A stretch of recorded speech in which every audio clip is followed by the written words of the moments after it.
there! Who are you? And how did you get in here? This place is amazing.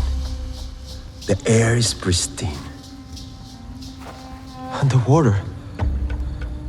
My mother told stories about a place like this. A protected land with people that never have to leave, that never have to change who they were. What reason do you have to reveal your secret to the world? I am not a woman who enjoys repeating herself. Who are you? I have many names. My people call me Ahkukungkan. But my enemies call me Namor.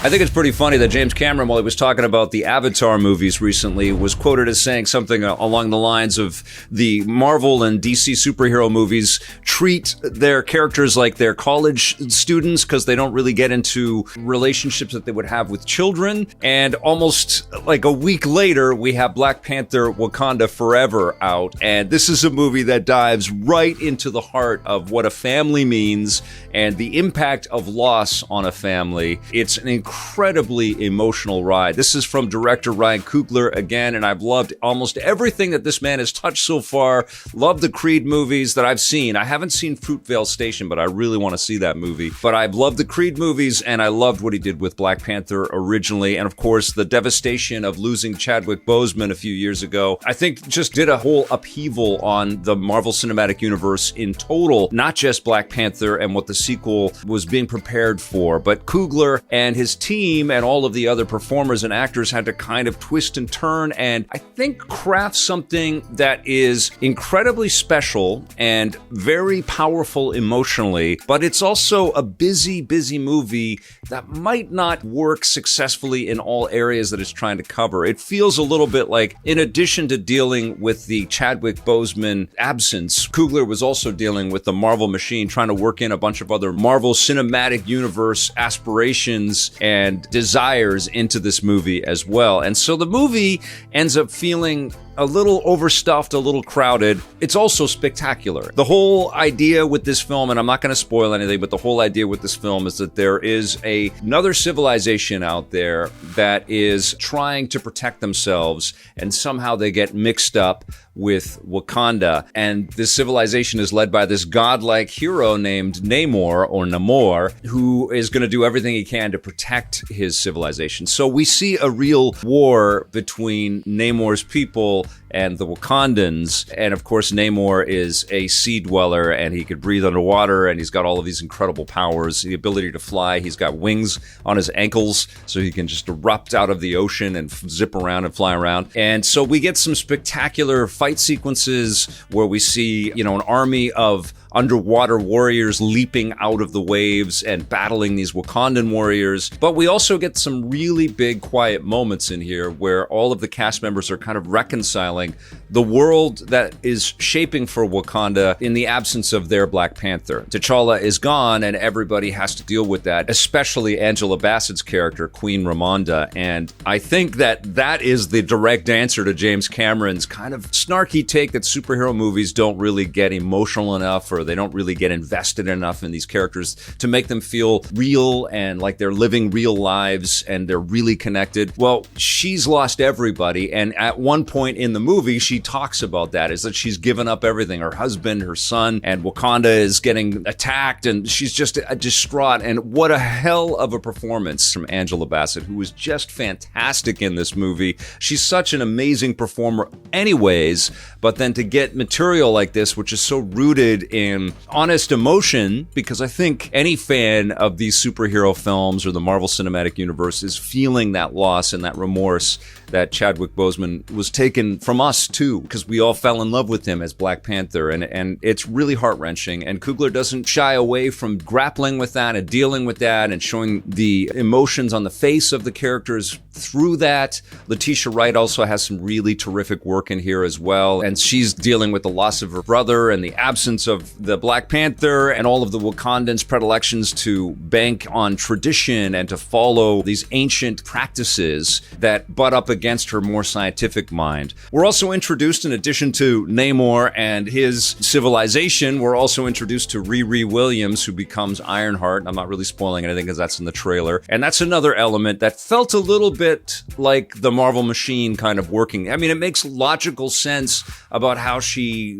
is a part of the world of Wakanda and how the Wakandans get to know her, and she's got some pretty cool moments, and the actor is Dominique Thorne, and she's really good in the role, and I can't wait to see what she does next. But it did feel like it was one of these movies where it's, and we got this thing, and we got that thing, and we got this thing, because I think the greatest gift of this film, just like in the original Black Panther, is just the reverie and the respect that Coogler and his production teams, the writers, and everybody involved just gives to these societies that are crafted and are greatly influenced by real societies around the world. And that's absolutely true in Namor's new civilization that we get to expand on and see. It just feels rooted. They try to, they make something unbelievably fantastical feel like there's real truth to it and real meaning to it. And there is a sense of history and a real competent ownership of putting this on screen respectfully, which I admired like crazy. I also, though, thought, because it's also spectacular visually, so I also thought of James Wan's more entertaining than it had any right to be Aquaman movie. And part of what made that movie so fun was just how big and silly they got with their history and their storytelling and all of the elements that they threw everything and the kitchen sink into that movie.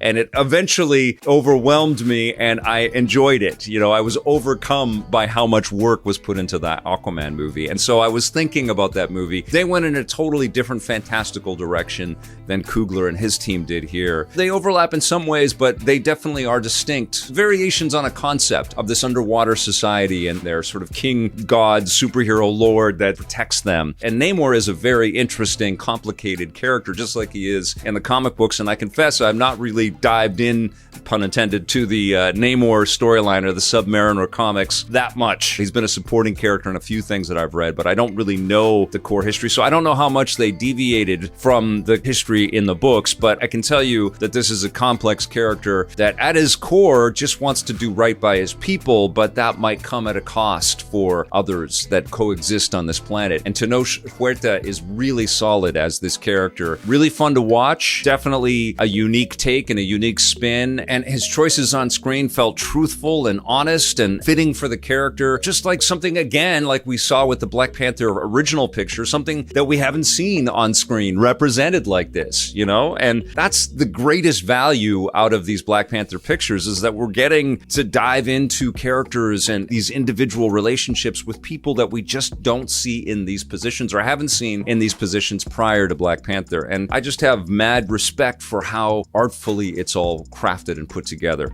I think, though, that the movie suffers a bit from having all of these elements put in there. And it's not quite the same scale and budget as we saw from Endgame or Infinity War, although the concepts kind of suggest that it should be that scale and that budget. I mean, we see great groups of warriors fighting and stuff, but it's not the same as the epic battles of Endgame or Infinity War even, because they didn't likely have the entire budget of those movies to just fill the screen in every direction with all kinds of people running and rushing at each other. So you can kind of see some of the constraints, but also some of the struggles and some of the patchwork kind of qualities of putting this together in the aftermath of us losing Chadwick Boseman. Still, it's unbelievably entertaining and powerful escapism for sure. It's a good sequel.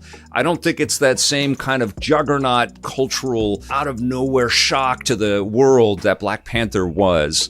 And I think one of the decisions, even though it's Wakanda Forever in the title, is that we just get another kind of flyby of Wakanda here. I think they did a great job of introducing us to Wakandan culture and some of the ideas of Wakanda, and that was great for Black Panther, but I felt like I would have still liked to have seen more of Wakanda and more areas of Wakanda and more people of Wakanda and how the existence is so fascinating and so cool. This peaceful country with all of this incredible limitless technology at its disposal. And because there are are so many other pieces that we have to focus on in this movie. We get the flybys and we get the drone shots and the beautiful CG visuals and stuff, but we just don't dive in deep enough, I feel. It's a stuffed movie. It's a crowded movie, and it's absolutely one that is worth repeat viewings, and maybe my feelings on it will change, but I don't think it's as good as the original Black Panther, and I've seen more entertaining Marvel movies, even though this one was obviously crafted